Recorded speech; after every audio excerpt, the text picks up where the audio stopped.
트럼프 관세 정책으로 물가가 올라가니 중고시장은 대성황인 아이러니한 이 상황. 도대체 미국에서는 무슨 일이 일어난 거죠? 미국산 써야 애국. 이라고 외치더니 중고거래만 대박난 아이러니한 상황 지금부터 설명해드리겠습니다. 끝까지 들어봐 주세요. 트럼프의 이 어리석은 관세 전쟁이 미국인들에게 얼마나 복장 터지는 현실을 맞이하게 했는지요. 관세 폭탄이 터진 2025년 봄 트럼프 대통령이 화려하게 복귀한 백악관에서 전격적인 관세 정책이 발표됩니다. 미국을 다시 위대하게 라는 구호와 함께 중국산 제품에는 60%, 유럽산에는 20%, 심지어 멕시코와 캐나다에도 25% 관세가 쏟아졌죠. 미국 기업들은 처음에는 환호했습니다. 이제 우리 시대가 왔어. 제조업체 CEO들은 샴페인을 터뜨리며 공장 증설 계획을 발표했습니다. 하지만 이 기쁨은 정확히 3개월 만에 식어버렸죠. 문제는 간단했습니다. 미국 기업들도 부품의 70%를 해외에서 수입하고 있었거든요. 갑자기 원가가 30에서 40% 뛰어오르자 기업들은 어쩔 수 없이 가격표를 다시 붙이기 시작했습니다. 실제 마트에서 벌어진 참극으로 워싱턴 DC 외곽의 대형마트 63세 마거리 탈머니는 장바구니를 들고 가전제품 코너를 서성입니다. 작년까지 299달러였던 전자레인지가 이제 429달러. 그것도 세일 중이라는 팻말이 붙어 있습니다. 세일이라고? 이게 세일이면 정가는 도대체 얼마란 말이야? 마거리 탈머니의 분노는 여기서 끝나지 않았습니다. 손자 생일 선물로 사려던 레고 세트는 49.99달러에서 79.99달러로 껑충 뛰었고 남편이 그렇게 찾던 전동 드릴은 아예 품절 상태. 매장 직원에게 물었더니 돌아온 대답은 이랬습니다. 관세 때문에 수입이 끊겼어요. 재고 소진되면 끝이에요. 전국의 마트에서 비슷한 풍경이 펼쳐졌습니다. 플로리다의 월마트에서는 중국산 운동화 가격이 하룻밤 사이 40% 올랐고 텍사스의 타겟에서는 주방용품 코너가 텅텅 비어버렸죠. 소비자들은 카트를 밀며 한숨만 쉬었습니다. 결국 미국인들은 중고시장으로 몰려가기 시작합니다. 그런데 이 와중에 웃는 사람들이 있었습니다. 바로 중고거래 플랫폼 운영자들이죠. 페이스북 마켓플레이스, 이베이, 크레이그리스트. 중고거래 사이트의 방문자 수가 3개월 만에 250% 급증했습니다. 특히 가전제품과 가구 카테고리는 아예 폭발적인 반응을 보였죠. 뉴욕 브루클린의 리세일샵 세컨드. 찬스 세컨드 찬스의 주인 토니 58세는 입이 귀에 걸렸습니다. 하루에 손님이 200명씩 와요. 작년 같으면 50명도 안 왔는데 말이죠. 사람들이 새 제품은 너무 비싸니까 우리한테 오는 거예요. 어제는 5년 된 냉장고가 10분 만에 팔렸어요. 중고가구 플랫폼 오퍼업의 CEO는 증권가 인터뷰에서 이렇게 말했습니다. 솔직히 우리도 놀랐습니다. 트럼프 관세가 우리 비즈니스에 이렇게 도움이 될 줄 몰랐죠. 주가도 3배나 뛰었고요. 그런가 하면 주말마다 미국 전역의 주택가에서는 야드세일 열풍이 불었습니다. 차고 문을 열고 안 쓰는 물건을 파는 미국식 벼룩시장이죠. 캘리포니아 패서디나의 주택가. 한 블록에만 야드세일이 5집이나 열렸습니다. 옆집과 경쟁이 붙자 가격 전쟁까지 벌어졌죠. 우리 집 토스터기 5달러. 저희는 3달러. 그럼 우리는 2달러에 커피 머신까지 드립니다. 은퇴한 교사 데이비드 67세는 30년간 모은 공구를 팔면서 이렇게 말했습니다. 새 거 사려면 2배, 3배 돈을 내야 하는데 누가 사겠어요? 차라리 이렇게 중고로 순환시키는 게 서로 윈윈이죠. 내가 판 돈으로 난 다른 중고품을 사고 그 사람도 또 다른 중고품을 사고. 실제로 야드세일 전략 가이드라는 유튜브 채널이 등장해 구독자 50만 명을 돌파했습니다. 시니어들이 주 시청층이었죠. 미국의 현재 웃긴 현실의 한 단면입니다. 관세 파동은 기업 전략까지 바꿔놓았습니다. 기업들도 재활용에 뛰어들기 시작했습니다. 자동차 제조사 포드는 재활용 부품 사용 50% 확대 계획을 발표했습니다. 새 부품 수입하면 관세 폭탄 맞으니 차라리 폐차해서 멀쩡한 부품 뜯어다 쓰겠다는 전략이죠. 가전업체 월풀은 고객 냉장고 수리 서비스를 대대적으로 확대했습니다. 새 냉장고 팔아봤자 관세 때문에 마진이 쥐꼬리인데 수리비는 고스란히 남으니까요. 심지어 애플도 움직였습니다. 아이폰 트레이드인 프로그램의 보상 가격을 30% 올렸죠. 중고 아이폰을 회수해서 부품 재활용하는 게 중국에서 새 부품 수입하는 것보다 싸다는 계산이 나왔거든요. 한 IT 업계 관계자는 익명으로 이렇게 털어놨습니다. 원래 계획은 신제품 팔아서 돈 버는 거였는데 이제는 중고품 회수해서 재활용하는 게 더 남는 장사예요. 이게 무슨 아이러니한 일인지 미국인들은 지금 황당한 일들을 당하고 있습니다. 글로벌 컨설팅 회사 PwC는 최근 충격적인 분석 보고서를 내놨습니다.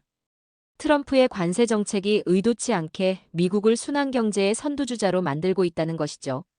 PwC의 지속 가능성 전문가 데이비드 리니치는 이렇게 말했습니다. 우리 모든 고객사들이 관세 비용을 최소화하기 위한 다양한 옵션을 평가하고 있습니다.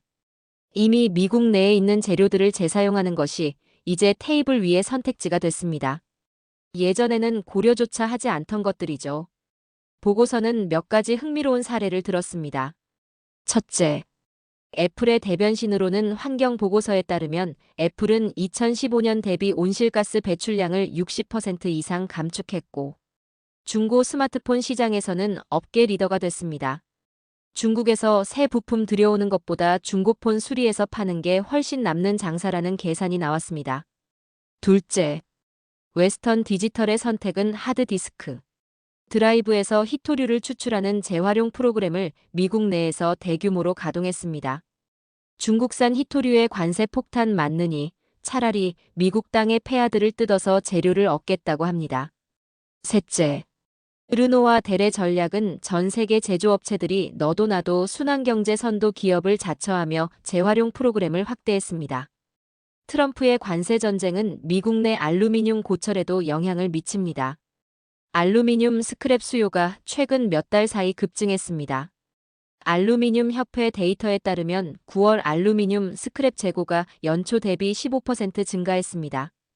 관세 때문에 재활용이 더 비용 효율적으로 변한 거죠. 애리조나의 한 알루미늄 재활용 공장 사장 빌은 이렇게 말했습니다. 30년 이 일 했는데 이렇게 바쁜 적이 없었어요. 맥주캔, 창틀, 자동차 부품 알루미늄이라면 뭐든지 가져오라고 해요. 우리가 녹여서 새 알루미늄으로 만드는 게 중국에서 수입하는 것보다 40% 싸거든요. 트럼프가 우리를 살렸어요. 소비자들은 어떻게 변했을까요? 마스터카드가 북미와 라틴 아메리카 소비자를 대상으로 실시한 8월 설문조사에서 응답자의 3분의 1 이상이 이전보다 중고 제품을 더 많이 찾고 있다고 답했습니다. 그리고 18%는 제품을 구매하는 대신 렌탈을 늘리고 있다고 답했습니다. 특히 스포츠용품 시장에서 이 변화가 극명했습니다.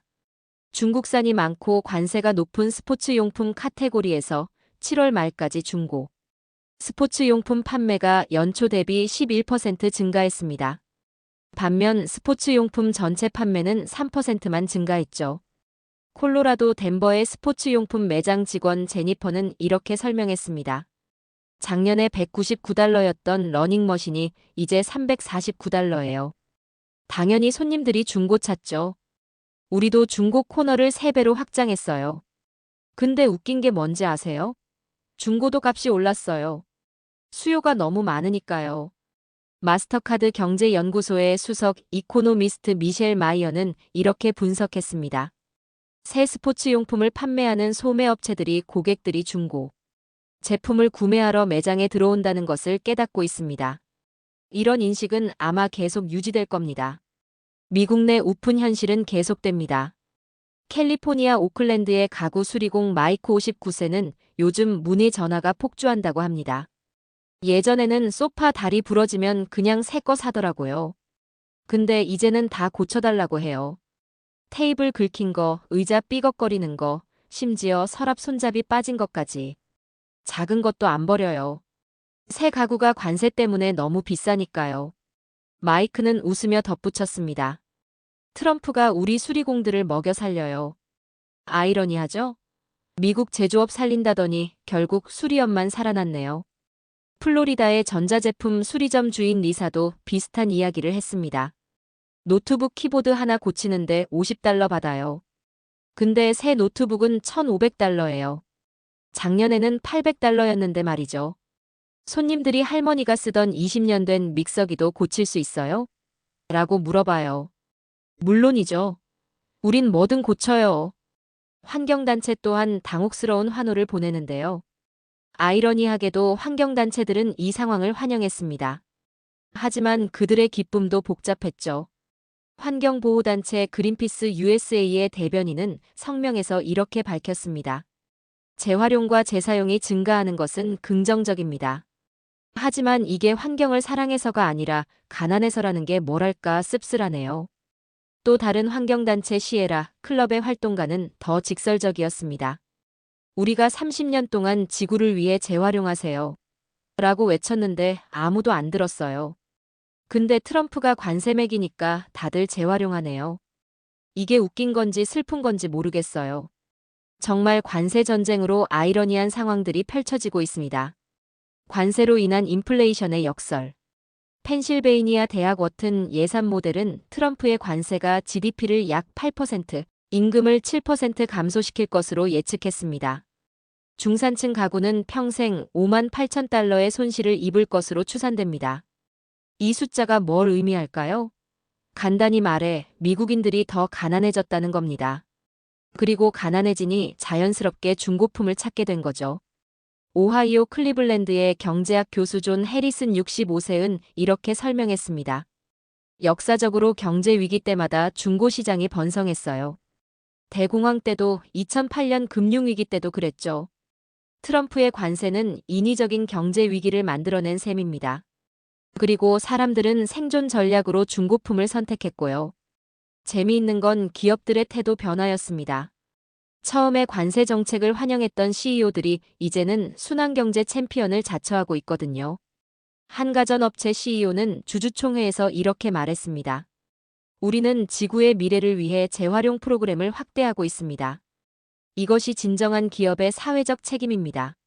하지만 내부 문건을 입수한 언론 보도에 따르면 같은 CEO가 임원회의에서는 이렇게 말했다고 합니다. 관세 때문에 원가가 40% 올랐어요. 재활용 안 하면 우리 회사 망합니다.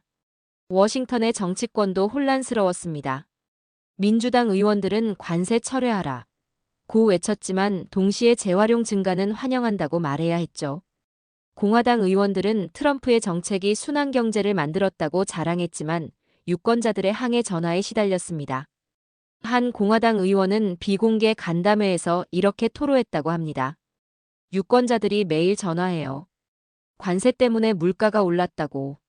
그러면 제가 뭐라고 하겠어요? 하지만 재활용은 늘었잖아요. 라고 할 순 없잖아요. 이거 완전 코미디예요. 흥미롭게도 세대 간 반응이 달랐습니다. Z세대와 밀레니얼 세대는 중고거래에 익숙했습니다. 이미 빈티지 패션, 중고 가구, 리퍼빗이 전자제품을 즐기던 세대였으니까요. 그들에게 관세는 우리가 옳았어. 를 증명하는 계기가 됐죠. 반면 베이비부머 세대는 혼란스러워했습니다. 평생 새 것이 최고라고 믿었던 세대가 갑자기 중고품을 사야 하는 상황이 됐으니까요. 뉴저지의 은퇴자 로버트는 이렇게 말했습니다. 내 인생에 중고 세탁기를 살 줄은 몰랐어요. 근데 새 거 사려면 $2,000인데 중고는 $400예요. 선택의 여지가 없죠. 우리 손주들이 할아버지, 그게 더 멋있어요. 지속 가능한 소비예요. 라고 하더라고요. 뭐가 뭔지 모르겠어요. 하지만 PwC는 한계도 지적했습니다. 미국에는 재활용과 재사용을 대규모로 채택하기 위한 인프라가 부족합니다라고 말이죠. 실제로 많은 지역에서 재활용 센터가 물량을 감당하지 못했습니다. 캔자스시티의 한 재활용 센터는 일주일 대기라는 팻말을 내걸었고 디트로이트에서는 불법 투기가 늘어났습니다. 환경 컨설턴트 세라는 걱정스럽게 말했습니다. 순환경제로 가는 건 좋은데 준비가 안 돼 있어요. 재활용 시설은 부족하고 수리 기술자는 모자라고 물류는 엉망이에요. 이건 마치 지도 없이 산에 오르는 것 같아요. 아이러니하게도 트럼프는 의도치 않게 환경운동가들이 수십 년간 원했던 것을 이뤘습니다. 바로 대량 생산, 대량 소비, 대량 폐기의 문화를 깨뜨린 거죠. 하지만 그 방법이 문제였습니다. 자발적인 환경의식이 아니라 어쩔 수 없어서 재활용하게 만든 거니까요. 정치평론가 제임스 톰슨은 이렇게 평가했습니다. 트럼프는 미국 제조업 부활을 외쳤지만 실제로는 미국 수리업 부활을 이뤘어요. 새 것의 미국을 약속했지만 결과는 중고의 미국이 됐죠. 이것만큼 완벽한 아이러니가 또 있을까요? 결국 트럼프의 관세 정책은 예상치 못한 방향으로 흘러갔습니다. 기업들은 원가 상승에 허덕이고 소비자들은 비싼 물가에 신음하고 정치인들은 변명에 급급하지만 중고시장은 화랑이고 재활용률은 치솟고 수리업은 호황입니다. 환경은 분명 좋아졌습니다. 탄소 배출은 줄고 쓰레기는 감소하고 재사용은 증가했죠. 하지만 이 모든 게 비싸서 어쩔 수 없이 벌어진 일이라는 게 우프입니다. 마치 다이어트 하려고 헬스장 갔더니 문 닫아서 어쩔 수 없이 걸어다니다 살이 빠졌다는 것과 비슷하달까요? 목적은 달성됐지만 과정은 영 엉뚱했던 거죠. 뉴욕의 한 시니어 센터에서 만난 마사 할머니가 이렇게 정리했습니다. 우리가 지구를 살리려고 재활용하는 게 아니라 지갑을 살리려고 재활용하는 거예요. 근데 결과적으로 지구도 살아났으니 이게 윈윈인가요? 글쎄요, 제 지갑은 여전히 얇은데 말이죠. 지구를 살리려다 국민 지갑을 털었다. 이것이 트럼프 관세 정책의 가장 정확한 요약일 것입니다. 환경은 웃었지만 미국인들은 울었습니다. 그리고 그 눈물 사이로 중고시장이 활짝 피어났습니다. 2025년 미국, 이보다 더 아이러니한 이야기가 또 있을까요? 트럼프 덕분에 지구가 살았다는 말을 환경단체가 할 수 없는 이유가 바로 여기에 있습니다. 이건 선택이 아니라 생존이었으니까요. 계속되는 트럼프의 관세 전쟁으로 미국인들은 재활용에 앞장서는 웃긴 현실입니다. 긴 영상 끝까지 함께 해주셔서 고맙습니다. 궁금한 점이나 다뤘으면 하는 주제가 있다면 댓글로 알려주세요. 그리고 구독, 좋아요도 꼭 눌러주시면 정말 힘이 됩니다.